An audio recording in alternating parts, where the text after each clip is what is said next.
Mysuru sandal soap ಅರ್ಪಿಸುವ ಸಂಚಾರಿ. Mysuru sandal soap ಭಾರತದ ಹೆಮ್ಮೆ, ವಿಶ್ವದ ಆಯ್ಕೆ. ಶ್ರೀರಂಗಂಗೆ ಹೋದಾಗ ಅನಿಸಿದ್ದು ಇಟ್ಸ್ ನಾಟ್ ವೆಲ್ ಮೇಂಟೈನ್ಡ್, ಮತ್ತು ಹಾಗೆಯೇ ಇನ್ಫಾರ್ಮೇಷನ್ ಕೂಡ ನಿಮ್ಗೆ ಅಷ್ಟು ಸಿಗಲ್ಲ. ನಮ್ಮಲ್ಲಿ ಶ್ರೀರಂಗಮ್ಮಿಗೆ ಸಂಬಂಧಪಟ್ಟಾಗ ಒಂದು ನಂಬಿಕೆ ಇದೆ, ತ್ರಿರಂಗ ಅಂತ.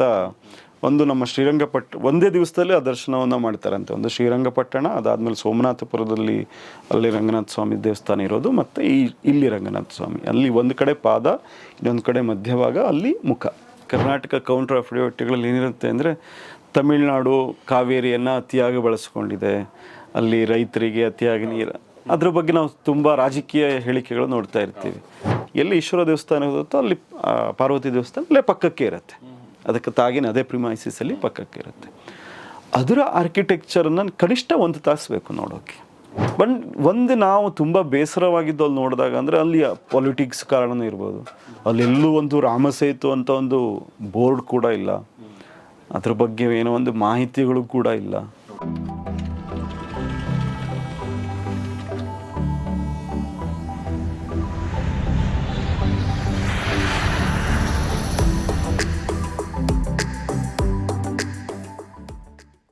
ನಾವು ನಾಮಕ್ಕಲ್ಲಿಂದ ಶುರು ಮಾಡಿ ತಿರುಚಿಗೆ ಹೀಗೊಂದು ಮಾಡಿದ್ವಿ.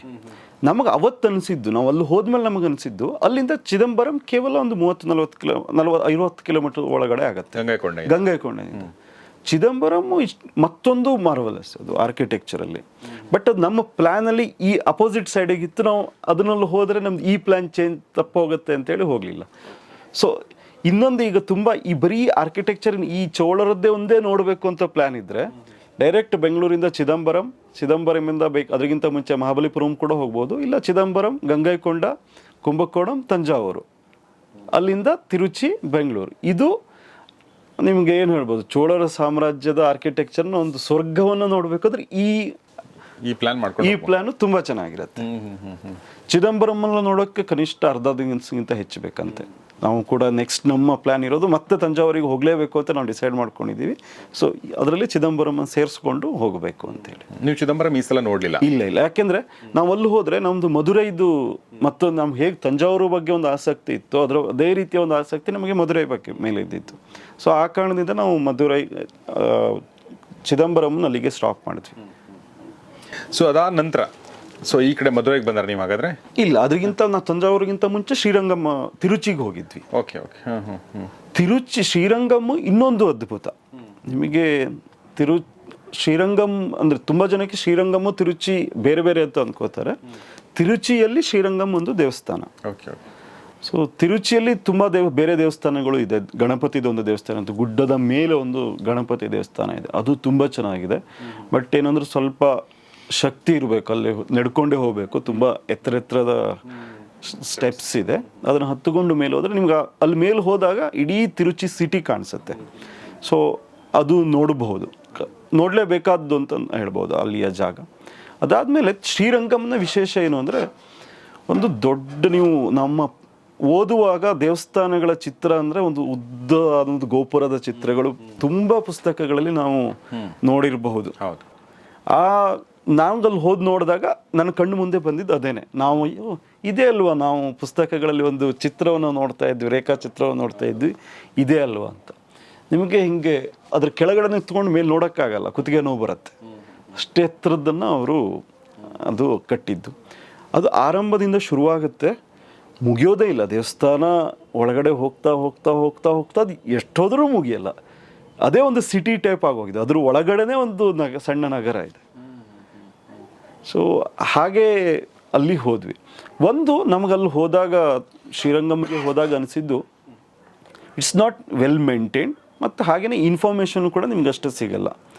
ಅಲ್ಲಿ ಹೋಗಿ ಯಾರನ್ನಾರು ಕೇಳಿದ್ರೆ, ದೇವಸ್ಥಾನಕ್ಕೆ ಅಲ್ಲಿ ಹೋಗಿ ದರ್ಶನ ಹೋಗಿ 500 ರೂಪಾಯಿ ಟಿಕೆಟ್ ಇದೆ, 100 ರೂಪಾಯಿ ಟಿಕೆಟ್ ಇದೆ, ಈ ರೀತಿಯ ಫೈನಾನ್ಷಿಯಲ್ ಲ್ಯಾಂಗ್ವೇಜಲ್ಲೇ ಮಾತಾಡ್ತಾರೆ ಹೊರತು ನಿಮಗೆ ಅಲ್ಲಿಯ ಎಕ್ಸ್ಪ್ಲೋರ್ ಮಾಡೋ ಇದರಲ್ಲಿ ಮಾತಾಡಲ್ಲ. ಸೊ ಅದಕ್ಕಾಗಿ ಸ್ವಲ್ಪ ಓಕೆ, ನೀವೇ ಒಂದು ಯಾವುದೋ ಗೂಗಲ್ ಈ ವ್ಯೂವನ್ನು ಇಲ್ಲಿಂದ ನೋಡ್ಬೋದು ಅಂತ ಅಲ್ಲಿ ಅವಾಗ ಕೇಳಿದಾಗ, ಇಲ್ಲಿ ಹೋಗಿ ಇಲ್ಲಿಂದ ನಿಂತ್ಕೊಂಡು ನೋಡೋಕೆ ಚೆನ್ನಾಗಿ ಕಾಣಿಸುತ್ತೆ ಅಂತ ಕೆಲವು ಇನ್ಫಾರ್ಮೇಷನ್ಗಳು ಸಿಗುತ್ತೆ. ಸೊ ನಾವು ಹೋದಾಗಲೂ ಹಾಗೆ ಆಯಿತು. ನಾವು ಎಲ್ಲೂ ನಮಗೆ ಇನ್ಫಾರ್ಮೇಷನ್ಸ್ ಏನೂ ಇರಲಿಲ್ಲ. ಆಮೇಲೆ ಎಲ್ಲೋ ಒಂದು ಕಡೆ ವ್ಯೂ ಪಾಯಿಂಟ್ ಇದೆ ಅನ್ನೋದೊಂದು ಗೊತ್ತಾಯ್ತು. ಆಮೇಲೆ ಅವ್ರನ್ನ ಕೇಳಿದಾಗ ಇಲ್ಲಿ ಹೋಗಿ ಇದಕ್ಕೆ ಇಷ್ಟು ಟಿಕೆಟ್. ಗೈಡ್ ಇರ್ಲಿಲ್ವಾ ಅಲ್ಲಿ? ಗೈಡ್ ತುಂಬ ಇಲ್ಲಿ ಹಾಗೆ ಆಫೀಸಸಲ್ಲಿ ಗೈಡ್ ಇರೋದು ಅಥವಾ ಅವ್ರು ಕೇಳುವಂಥದ್ದು. ಫಾರಿನರ್ಸ್ ಕಂಟ್ರಿ ಇದ್ದಕ್ಕಿದ್ದಂತೆ ಅವ್ರು ಬಂದ್ಬಿಡ್ತಾರೆ ಗೈಡ್ಸ್, ಯಾಕೆಂದ್ರೆ ಅವ್ರ ಹತ್ರ ದುಡ್ಡನ್ನು ಹೆಚ್ಚಿದ್ದು ಮಾಡ್ಕೋವಂತ ಬರ್ತಾರೆ. ನಾರ್ಮಲ್ ಆಗಿ ನಮ್ಮ ತುಂಬ ASI ಸೆಂಟ್ರ್ಗಳಲ್ಲಿ ಏನು ಡೈರೆಕ್ಟ್ ನಾವು ಹೋದ ತಕ್ಷಣ ಆಫೀಸಲ್ಲಿ ಏನು ಸಿಗ್ತಾರೋ ಆ ರೀತಿಯ ಗೈಡ್ಸು ಅಲ್ಲಿ ಅಷ್ಟು ಸಿಗಲ್ಲ. ಬಟ್ ಇದಕ್ಕೆ ಓಕೆ, ನಮಗಲ್ಲಿ ಮೊಬೈಲ್ ಆ್ಯಕ್ಸೆಸ್ ಇರುತ್ತೆ, ನಾವು ಗೂಗಲಲ್ಲೇ ತುಂಬ ಒಂದಿಷ್ಟು ಮಾಹಿತಿಗಳನ್ನು ತೆಗೆದುಕೋಬೋದು ಆಗುತ್ತೆ. ಸೊ ಅಲ್ಲಿ ಹೋದಾಗ ಅಲ್ಲೊಂದು ವ್ಯೂ ಪಾಯಿಂಟ್ ಅಂತ ಇದೆ ಶ್ರೀರಂಗಮ್ ಹೋದಾಗ. ಆ ವ್ಯೂ ಪಾಯಿಂಟನ್ನು ಯಾವುದೇ ಕಾರಣಕ್ಕೂ ಮಿಸ್ ಮಾಡ್ಕೋಬಾರ್ದು. ಆ ವ್ಯೂ ಪಾಯಿಂಟಿಗೆ ಹೋದಾಗ ಅಲ್ಲಿ ಮೇಲೆ ಹತ್ತಿದ್ರೆ ಅವರ ಎಲ್ಲ ಗೋಪುರಗಳು, ಒಂದು ಫ್ರಂಟಲ್ಲಿರುವಂಥ 3 ಗೋಪುರಗಳು, ಹಾಗೆ ಅದ್ರ ಜೊತೆಗೆ ಸುತ್ತ 4 ದಿಕ್ಕಲ್ಲೂ ಗೋಪುರ ಇದೆ, ಅದು ಕಾಣಿಸುತ್ತೆ. ಅದೊಂದು ಮೆಜೆಸ್ಟಿಕ್ ವ್ಯೂಸ್ ಸಿಗುತ್ತೆ ನಿಮಗೆ. ಹೇಗಿದೆ ಈ ಟೆಂಪಲನ್ನು, ಹೇಗೆ ಅಲ್ಲೂ ಹತ್ತು ನೋಡಿದಾಗ 100 ವರ್ಷಗಳ ಹಿಂದಿದ್ದು ಹೇಗೆ ಕಟ್ಟಿದ್ದಾರೆ ಇದು, ಆ ಸಂದರ್ಭದಲ್ಲಿ ಇಷ್ಟು ಚೆನ್ನಾಗಿ ಪ್ಲ್ಯಾಂಡಾಗಿ ಹೇಗೆ ಮಾಡಿದ್ದಾರೆ ಅನ್ನೋದೇ ಒಂದು. ನಾವೆಲ್ಲ ಟೆಕ್ನಿಕಲಿ ತುಂಬಾ ನಾವು ಇಂಪ್ರೂವ್ ಆಗಿದ್ದೀವಿ ನಾವು ಅನ್ಕೊಂಡಿರ್ತೀವಲ್ಲ, ನಮ್ಮ ಅಹಮ್ಮನ್ನ ಇದು ಕಡಿಮೆ ಮಾಡ್ಕೋಬೇಕು ಅಂದರೆ ನಿಜ ನಿಜ ನಿಜ ಇದಾಗುತ್ತೆ. ಸೊ ಅಲ್ಲಿ ನಮ್ಮಲ್ಲಿ ಶ್ರೀರಂಗಮ್ಮಿಗೆ ಸಂಬಂಧಪಟ್ಟಾಗ ಒಂದು ನಂಬಿಕೆ ಇದೆ. ತ್ರಿರಂಗ ಅಂತ ಒಂದು ನಮ್ಮ ಒಂದೇ ದಿವಸದಲ್ಲಿ ಆ ದರ್ಶನವನ್ನು ಮಾಡ್ತಾರಂತೆ. ಒಂದು ಶ್ರೀರಂಗಪಟ್ಟಣ, ಅದಾದಮೇಲೆ ಸೋಮನಾಥಪುರದಲ್ಲಿ ಅಲ್ಲಿ ರಂಗನಾಥ ಸ್ವಾಮಿ ದೇವಸ್ಥಾನ ಇರೋದು, ಮತ್ತು ಇಲ್ಲಿ ರಂಗನಾಥ ಸ್ವಾಮಿ, ಅಲ್ಲಿ ಒಂದು ಕಡೆ ಪಾದ, ಇನ್ನೊಂದು ಕಡೆ ಮಧ್ಯಭಾಗ, ಅಲ್ಲಿ ಮುಖ ಶ್ರೀರಂಗಮಲ್ಲಿ ಕಾಣಿಸುತ್ತೆ. ಅಂದ್ರೆ ನೋಡಿದಾಗ ಫಸ್ಟ್ ವ್ಯೂದಲ್ಲಿ ಅದು ಕಾಣಿಸುತ್ತೆ. ಓಕೆ, ಎಲ್ಲಿ ಪಾದ ಕಾಣುತ್ತೆ? ಶ್ರೀರಂಗಪಟ್ಟಣ ಎಂಟ್ರಿ ಕೊಟ್ಟ ತಕ್ಷಣ ಪಾದ ಕಾಣಿಸುತ್ತೆ. ಇಲ್ಲಿ ಸೋಮನಾಥಪುರದಲ್ಲಿ ಮಧ್ಯಭಾಗ ಇದರಲ್ಲಿ ಕಾಣಿಸುತ್ತೆ, ಇದರಲ್ಲಿ ನಮ್ಮ ಶ್ರೀರಂಗಮಲ್ಲಿ ಮುಖ ಕಾಣಿಸುತ್ತೆ. ಓಹೋ, ಬಟ್ ಅವೆಲ್ಲ ಒಂದೇ ಕಾಲದಲ್ಲಿ ಆಗಿರುವಂಥದ್ದು ಇದೆಯಲ್ಲ? ಬಹುತೇಕ. ಓಕೆ, ಇದಾದ ನಂತರ ಸೊ ದಿಸ್ ಇಸ್ ನಾವು ತಿರುಚಿ ಅಲ್ಲಿ ಶ್ರೀರಂಗಮ್ಮನ್ನು ಮುಗಿಸ್ಕೊಂಡು ನಮಗೆ ಕಾವೇರಿ ಜೊತೆ ಒಂದು ಅದ್ಭುತವಾದ ಒಡನಾಟ, ಒಂದು ಭಾವನಾತ್ಮಕ, ಎಸ್ಪೆಷಲಿ ಈ ಭಾಗ ದಕ್ಷಿಣ ಕರ್ನಾಟಕದಲ್ಲಿ ಇದ್ದವರಿಗೆ ಅಥವಾ ಬೆಂಗಳೂರಲ್ಲಿ ನಾವು ದಿವಸ ಅದೇ ನೀರನ್ನು ಕುಡಿತಾ ಇರ್ತೀವಿ. ಆಮೇಲೆ ನಾವು ಪತ್ರಕರ್ತರಾಗಿರೋದ್ರಿಂದ ಕಾವೇರಿ ಬಗ್ಗೆ ನಾವು ಒಲವು, ಆಮೇಲೆ ಕಾವೇರಿ ಬಗ್ಗೆ ನಮಗೆ ನಾಲೆಡ್ಜು, ಅಂದ್ರೆ ಅದ್ರ ಅವೇರ್ನೆಸ್, ಕಾವೇರಿ ಬೇರೆಗೆ ನೀರು ಬಂತೋ ಇಲ್ಲೋ ಅಂತ ಅನ್ಸ್ಬೋದು, ಬಟ್ ನಮಗೆ ಹಂಗಲ್ಲ. ಗಲಾಟೆಯಿಂದ ಹಿಡ್ಕೊಂಡು ಸುಪ್ರೀಂ ಕೋರ್ಟಲ್ಲಿ ಅದ್ರ ವ್ಯಾಜ್ಯ ನಡೆಯೋದ್ರಿಂದ ಹಿಡ್ಕೊಂಡು ಅದ್ರ ಬಗ್ಗೆ ಡಿಸ್ಕಷನ್ ಮಾಡೋದ್ರಿಂದ ಹಿಡ್ಕೊಂಡು ಕಾವೇರಿ ನಮ್ಮ ಪತ್ರಕರ್ತರ ಜೀವನದ ಒಂದು ಅವಿಭಾಜ್ಯ. ಹೌದು. ಇನ್ನೊಂದು ಜೊತೆಗೆ ಏನಾಗಿರುತ್ತೆ, ನಾವು ಅಫಿಡವಿಟ್ಟಲ್ಲಿ ನೋಡಿರ್ತೀವಿ, ಕರ್ನಾಟಕ ಕೌಂಟರ್ ಅಫಿಡವಿಟ್ಗಳಲ್ಲಿ ಏನಿರುತ್ತೆ ಅಂದರೆ, ತಮಿಳುನಾಡು ಕಾವೇರಿಯನ್ನು ಅತಿಯಾಗಿ ಬಳಸ್ಕೊಂಡಿದೆ, ಅಲ್ಲಿ ರೈತರಿಗೆ ಅತಿಯಾಗಿ ನೀರು, ಅದ್ರ ಬಗ್ಗೆ ನಾವು ತುಂಬ ರಾಜಕೀಯ ಹೇಳಿಕೆಗಳು ನೋಡ್ತಾ ಇರ್ತೀವಿ. ಸೊ ಅಲ್ಲಿ ಬರುತ್ತೆ ಅಂತ ನಾವು ಮ್ಯಾಪಲ್ಲಿ ನೋಡಿದಾಗ ನಾನು ನನ್ನ ಸ್ನೇಹಿತನ ಹತ್ರ ಕೇಳಿದೆ, ನಂಗೆ ಆ ಬೆಲ್ಟಲ್ಲಿ ಹೋಗಬೇಕು. ಅಲ್ಲಿ ನಿಮ್ಗೆ ಶ್ರೀರಂಗಮಲ್ಲಿ ಗೂಗಲ್ ಹಾಕಿದಾಗ 2 ರೋಡನ್ನು ತೋರಿಸುತ್ತೆ. ಶ್ರೀರಂಗಮ್ ಟು ತಂಜಾವೂರಿಗೆ ಹೋಗಬೇಕಿದ್ರೆ ಅದು ಒಂದು ಕಾವೇರಿನ ಸ್ಕಿಪ್ ಮಾಡಿ ರೋಡ್ ಇನ್ನೂ ಚೆನ್ನಾಗಿರುವಂಥ ರೋಡು. ತಮಿಳ್ನಾಡಲ್ಲಿ ತುಂಬ ಕಡೆ ರೋಡ್ ತುಂಬ ಚೆನ್ನಾಗೇ ಇದೆ, ಹೆಚ್ಚಿನ ಕಡೆ ತುಂಬ ಚೆನ್ನಾಗಿದೆ. ಮತ್ತೊಂದು ರೋಡು ಗೂಗಲಲ್ಲಿ ತೋರಿಸುತ್ತೆ, ಅಲ್ಲಿ ಹೋದರೆ ನಮ್ಮ ಕಾವೇರಿ ಮಿಸ್ ಆಗಿಬಿಡುತ್ತೆ. ಸೊ ನನ್ನ ಸ್ನೇಹಿತತ್ವ ಕೇಳಿದಾಗ ನಾನು ಹೇಳ್ದಂಗೆ ಕಾವೇರಿ ಬೆಲ್ಟಲ್ಲಿ ಹೋಗಬೇಕು ಅಂತ. ಸೊ ತಿರುಚಿಯಿಂದ ಸ್ವಲ್ಪ ಮುಂದೆ ಹೋದ್ಮೇಲೆ ಅಲ್ಲಿ ಲೆಫ್ಟ್ ಹೋಗೋದು ಬದಲು ರೈಟ್ ತೊಗೊಂಡು ಒಳಗಡೆ ಹೋದರೆ ಅಲ್ಲಿಂದ ಆಲ್ಮೋಸ್ಟ್ ತಂಜಾವೂರು ನೀವು ಕಾವೇರಿ ಪಕ್ಕನೇ ಹೋಗ್ತೀರಾ. ಓಕೆ, ಕಾವೇರಿ ನದಿಯ ಪಕ್ಕನೇ ರಸ್ತೆ ಇದೆ, ಕಾಣಿಸ್ತಾ ನಿಮ್ಮ ಲೆಫ್ಟ್ ಸೈಡ್ಗೆ ಕಾವೇರಿ ಕಾಣಿಸ್ತಾ ಇರುತ್ತೆ. ಸೊ ನೋಡ್ಕೊತಾ ಹಾಗೆ. ಕಾವೇರಿ ಹೆಸರು ಬೇರೆ ಇದೆ ಅಲ್ಲಿ ಅಷ್ಟೇ? ಇಲ್ಲ, ತಿರುಚಿಯಿಂದ ಶ್ರೀರಂಗಮ್ಗೆಲ್ಲ ತಿರುಚಿಗೆ ಹೋಗ್ಬೇಕಾಗಿದ್ರೆ ಆ ಬೆಲ್ಟು ತುಂಬ ಚೆನ್ನಾಗಿ ಕಾಣಿಸುತ್ತೆ. ಮತ್ತೊಂದು ಖುಷಿ ಏನಾಗುತ್ತೆ, ಹಾಗೆ ಸ್ವಲ್ಪ ಹೊಟ್ಟೆ ಊರಿನ ಅಂತ ಹೇಳ್ಕೊಬೋದು, ನಮ್ಮವ್ರ ಬಗ್ಗೆ ಬೇಜಾರು ಆಗುತ್ತೆ. ಕಾವೇರಿನವ್ರು ಎಷ್ಟು ಚಂದ ಬಳಸ್ಕೋತಿದ್ದಾರೆ ಅಲ್ಲಿ ಕೃಷಿಯಾಗೆ, ಅದನ್ನು ಎಷ್ಟು ಪೂರಕವಾಗಿ ನೀರನ್ನು ಹಿಡಿದಿಟ್ಟುಕೊಂಡು ಆ ಕೆಲಸವನ್ನು ಮಾಡ್ತಿದ್ದಾರೆ. ಕಾವೇರಿಗೆ ಅವರು ತುಂಬ ಏನು ಅವರು ಹೇಳ್ತಾರಲ್ಲ, ನಾವು ಹೇಗೆ ಜೀವನದಿ ಹೇಳ್ತೀವಿ, ಅವರು ಅದನ್ನೇ ಹೇಳ್ತಾರೆ.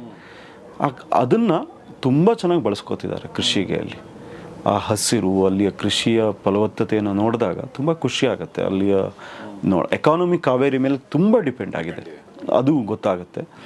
ಮತ್ತು ಕಾವೇರಿ ತುಂಬ ಮೈದುಂಬಿ ಹರಿಯೋದನ್ನು ನಾವಲ್ಲಿ ನೋಡ್ಬೋದು. Very nice. Okay, so this is about Kaveri and the travel. Okay, ಇದಾದಮೇಲೆ ನಾವು ರಾಮೇಶ್ವರಮಕ್ಕೆ ಹೋದ್ವಿ. ತಂಜಾವೂರಿಂದ ರಾಮೇಶ್ವರಕ್ಕೆ ಹೋದ್ವಿ. ಸೊ ರಾಮೇಶ್ವರಮಕ್ಕೆ ಹೋಗಬೇಕಿದ್ರೆ ನಮಗೆ ಮಧ್ಯದಲ್ಲಿ ತುಂಬ ಕೆಲವು ಬೇರೆ ಬೇರೆ ದೇವಸ್ಥಾನಗಳು ಸಿಗುತ್ತೆ. ನಾವು ಅದನ್ನೆಲ್ಲ ಸ್ಕಿಪ್ ಮಾಡಿದ್ವಿ. ರಾಮೇಶ್ವರಕ್ಕೆ ಹೋಗಬೇಕಾದ್ರೆ ಯಾವುದೇ ಕಾರಣಕ್ಕೂ ಮಿಸ್ ಮಾಡದೆ ಒಂದು ನೋಡಬೇಕಾಗಿರೋ ಜಾಗ ಅಂದರೆ ನಮ್ಮ ಅಬ್ದುಲ್ ಕಲಾಂ ಅವರ ಒಂದು ಸ್ಮಾರಕ.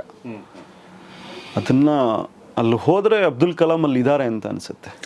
ಅಂದರೆ ಈಗ ನಾವು ಯಾವುದೋ ಒಂದು ದೇವಸ್ಥಾನಗಳಿಗೆ ಹೋದಾಗ ನಮಗೆ ಚೋಳ ರಾಜ್ಯದ ಬಗ್ಗೆ ಯಾವ ರೀತಿ ಅನಿಸ್ತಿತ್ತೋ, ಅಲ್ಲಿ ತುಂಬ ನೀಟಾಗಿ, ತುಂಬ ಕಡಿಮೆ ಅವಧಿಯಲ್ಲೇ ತುಂಬ ನೀಟಾಗಿ ಕಲಾಂ ಇಡೀ ಕಲಾಂನ ಬದುಕು ಅಥವಾ ಅವರ ಒಂದು ನಮ್ಮ ಮುಂದೆ ಬರುತ್ತೆ. ಅಷ್ಟೇ ಪುಣ್ಯ ಭಾವ. ಯಾವತ್ತು ಸಾಮಾನ್ಯವಾಗಿ ರಾಜಕಾರಣಿಗಳು ಯಾವುದು ಅಥವಾ ರಾಜಕಾರಣಿಯಲ್ಲಿ ಅಂತಲ್ಲ, ತುಂಬ ಪಬ್ಲಿಕ್ ಫಿಗರಿಗೆ ನಾವು ಕೈ ಮುಗಿಬೇಕು ಅಂತ ಅನ್ಸಲ್ಲ. ಅಷ್ಟು ಕೆಲವೊಬ್ಬರ ಬಗ್ಗೆ ಅಪೋಸಿಟ್ ಇದ್ದೇ ಇರುತ್ತೆ. ಆದರೆ ಇವ್ರನ್ನ ನೋಡಿದ ಅಲ್ಲಿಗೆ ಹೋದಾಗ ಅಲ್ಲಿಯ ಎಲ್ಲವನ್ನೂ ಫೋಟೋಸ್ ಇರ್ಬೋದು, ಒಂದಿಷ್ಟು ಕಲಾಕೃತಿಗಳನ್ನು ಮಾಡಿದ್ದಾರೆ. ಅವರು ಅಲ್ಲೇ ಕೂತಿದ್ದಾರೆ ಅಂತ ಅನ್ಸುತ್ತೆ, ಕಲಾಂ ಅಲ್ಲೇ ಬಂದು ಕೂತ್ಕೊಂಡಿದ್ದಾರೆ ಅಂತ ಅನ್ಸುತ್ತೆ ಸರ್. ನಿಮಗೆ ಅಲ್ಲಿಗೆ ಎಂಟ್ರ್ ಆದ ತಕ್ಷಣ ನಿಮಗೊಂದು ವ್ಯೂ ಸಿಗುತ್ತೆ. ಅಲ್ಲಿ ಅವ್ರದ್ದು ಆಫೀಸ್ ಒಂದು ಸೆಟಪ್ಪನ್ನು ಮಾಡಿದ್ದಾರೆ, ಅಲ್ಲಿ ಪಕ್ಕ ಕಲಾಂ ಕೂತ್ಕೊಂಡೇ ಇದ್ದಾರೆ ಅಂತ ಅನ್ಸುತ್ತೆ. ಹಾಗೆ ಅದು ಒಂದು ತಪ್ಪದೆ ನೋಡಿ, ಯಾರೇ ಇದ್ರೂ ಅಲ್ಲಿ ರಾಮೇಶ್ವರಂ ಹೋಗ್ತಾ ಇದ್ದಾರೆ ಅಂತಂದರೆ ಆನ್ ದ ವೇನೇ ಸಿಗುತ್ತೆ, ಬಿಡೋದಲ್ಲೇ. ಅದನ್ನು ತಪ್ಪದೆ ನೋಡಲೇಬೇಕಂತ. ಫ್ರೀ ಎಂಟ್ರಿ, ಮೊಬೈಲ್ ಆ್ಯಕ್ಸೆಸ್ ಇಲ್ಲ, ತುಂಬ ಒಳ್ಳೆಯದೇ ಅಂತ ಅನಿಸುತ್ತೆ. ಮೊಬೈಲ್ ಆ್ಯಕ್ಸೆಸ್ಸನ್ನು ಒಳಗಡೆ ತೊಗೊಂಡೋಗೋಕ್ಕೆ ಬಿಡಲ್ಲ. ಸೊ ಅದು ತುಂಬ ಒಂದು ಒಳ್ಳೆ ಕೆಲಸ ಮಾಡಿದ್ದಾರೆ. ವಂಡರ್ಫುಲ್. ಸೊ ಅದಾದಮೇಲೆ ರಾಮೇಶ್ವರಮಿಗೆ ಹೋಗಿತ್ತು. ಓಕೆ. ರಾಮೇಶ್ವರಮಲ್ಲಿ ಸಾಮಾನ್ಯವಾಗಿ ತುಂಬ ರಶ್ ಇರುತ್ತಂತೆ. ಬಟ್ ನಾವು ಅಲ್ಲಿ ಹೋಗಿದ್ವಿ. ರಾಮೇಶ್ವರಮಿಗೆ ಹೋದಾಗ ಅವತ್ತು ನಮ್ಮ ಪುಣ್ಯಕ್ಕೆ ಜನ ಸ್ವಲ್ಪ ಕಡಿಮೆ ಇದ್ದರು. ಅಲ್ಲಿ ಒಳಗಡೆ ನೀವು ಇದೊಂದು 2 ವರ್ಷದಿಂದ ಮೋದಿ ಅಲ್ಲಿ ಹೋದಾಗ ಒಂದು ಫೋಟೋವನ್ನು ತುಂಬ ಜನ ನೋಡಿರ್ಬೋದು.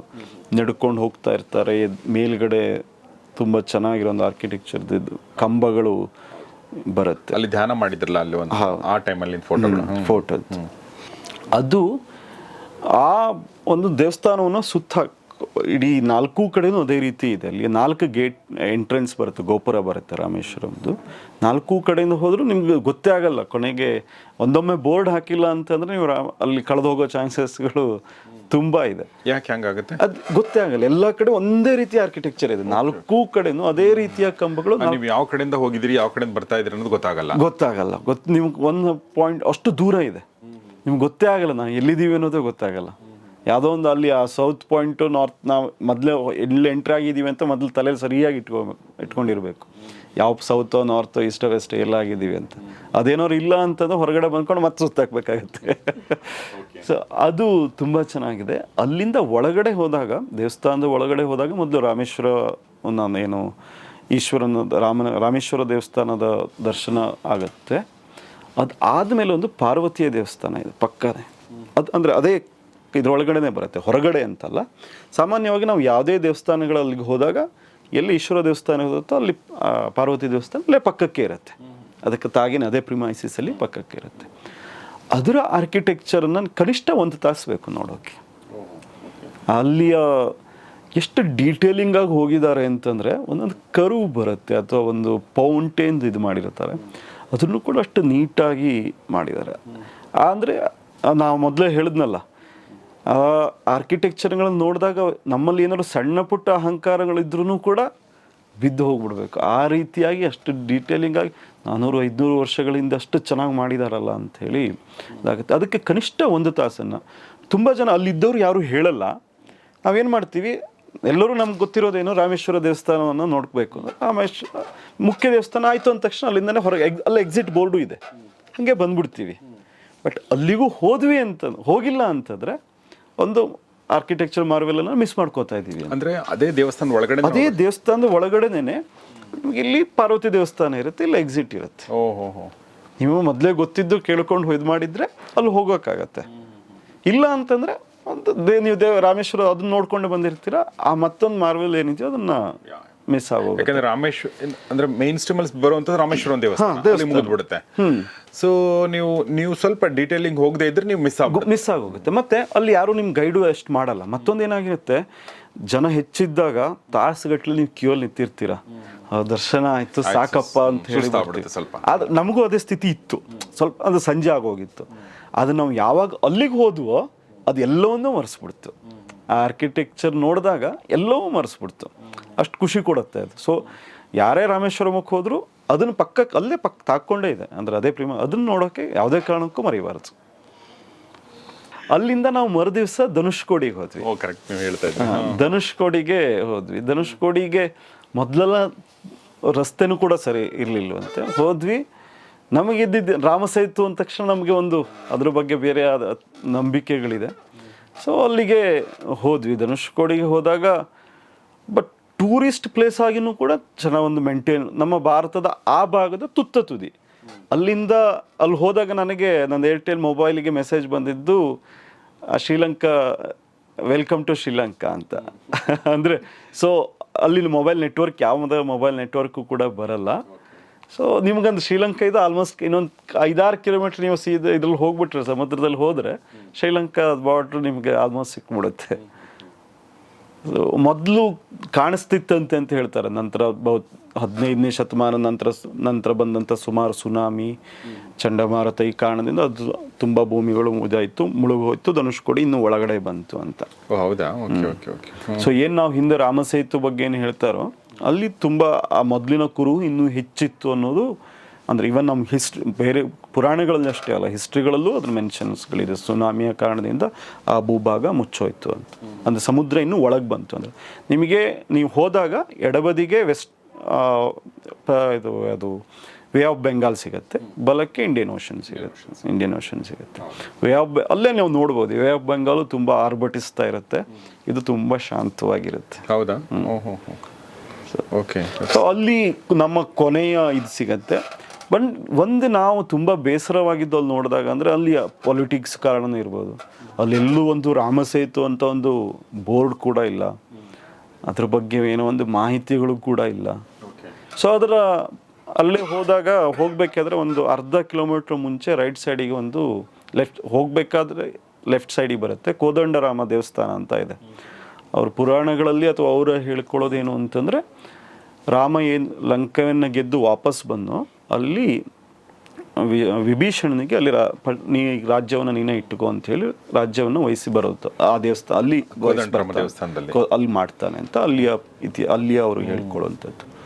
ಅಂದರೆ ಸರ್ಕಾರ ಮಾಡಿರೋ ಒಂದು ನಿಗ್ಲೆಕ್ಟ್ಗಳಿಂದ, ಯಾವುದೇ ಸರ್ಕಾರ ಆಗಿರ್ಬೋದು, ಅಲ್ಲೇ ಪಕ್ಕ ಒಂದು ಸಣ್ಣ ಟೆಂಟ್ ಟೈಪ್ ಹಾಕ್ಕೊಂಡಿದ್ದಾರೆ ಸಮುದ್ರಕ್ಕೇನೆ. ಇಲ್ಲಿ ಇದೆ ರಾಮ ಸೀತು ಕಲ್ಲು ಅಂಥೇಳಿ ಅವ್ರ ಹತ್ರ 100-200 ರೂಪಾಯಿ ಜನ ಬಂದು ಕಂಡವ್ರ ಹತ್ರ ಅಷ್ಟು ದುಡ್ಡು ವಸೂಲಿ ಮಾಡ್ಕೊಂಡು ಒಳಗಡೆ ಬಿಡ್ತಾರೆ. ಏನು ಎದ್ರ ಒಳಗಡೆ ಬಿಡ್ತಾರೆ?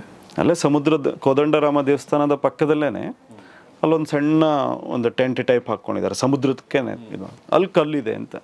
ರಾಮಸೇತು ಏನು ವಾನರ ಸೇನೇನು ರಾಮನ ಹೆಸರು ಶ್ರೀರಾಮ ಅಂತ ಬರೋದು ಏನು ಕಲ್ಲುಗಳನ್ನು ಹಾಕಿದ್ದು ಸೇತು ಮಾಡಿದ್ರಲ್ಲ, ಇಲ್ಲಿಂದನೇ ಶುರುವಾಗಿದೆ ಅಂಥೇಳಿ ಅಲ್ಲಿ ಯಾವುದೋ ಒಂದು ಕಲ್ಲಿಗೆ ಹಾಕ್ಕೊಂಡು, ಅಂದರೆ ಸರ್ಕಾರ ಮಾಡದೇ ಇರೋ ಕೆಲಸಕ್ಕೆ ಅಲ್ಲಿ ಯಾರೋ ಲೋಕಲ್ ಗೂಂಡ್ಸ್ ಟೈಪ್ ಕಾಣಿಸ್ತಾರೆ. ನಾವು ಅಲ್ಲಿ ಹೋಗಲಿಲ್ಲ, ಯಾಕೆಂದ್ರೆ ಅಲ್ಲಿ ನಮ್ಗೆ ಇದು ಅನ್ನಿಸ್ಲಿಲ್ಲ.